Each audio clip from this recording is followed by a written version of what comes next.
Mulher Magnetica presents the super content, toxic relationships. Why is it so hard to get out of them? First of all, it's important for you to understand that the greatest skill in life on this planet is adaptation. In other words, we tend to adapt to any environment, whether it's more toxic, more challenging, more complex, it doesn't matter, even to good environments. Often, this adaptation happens imperceptibly. That is, we start out dealing with a specific situation, we feel a particular discomfort about it, but over time, we begin to adapt. This is very dangerous because we don't notice it.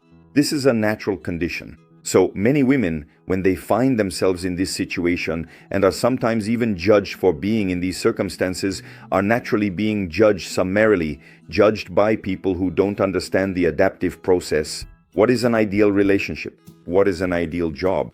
What is an ideal friendship?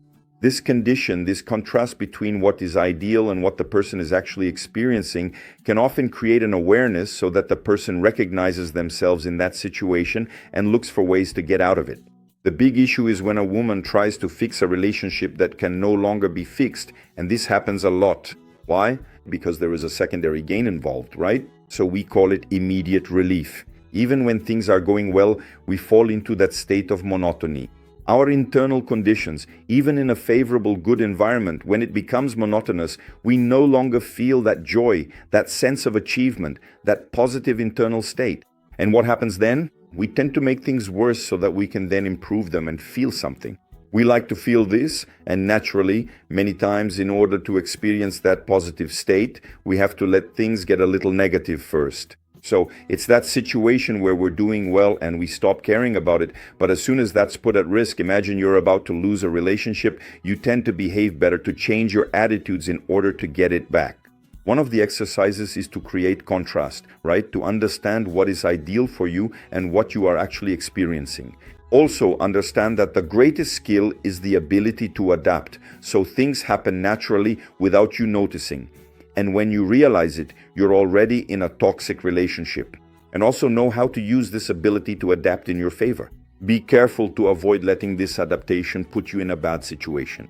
Understand that many people who will judge you, sometimes because of your situation, have no idea how much this adaptive ability has already played its part. So you lost the reference point between what is good and what you are actually experiencing.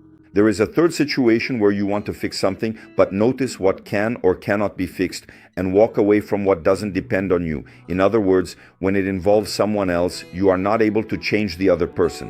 What depends on you, you do. What depends on the other person is up to them.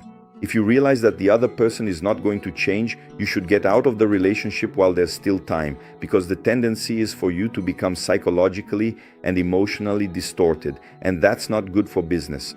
And if you found these tips interesting and want to apply many more like them in your life right now, click the button below or ask for the link via direct message. Certainly, by learning more about these teachings that Vanessa de Oliveira shares with you through her courses, you will become a truly powerful woman. So click the button below or ask for the link via direct message.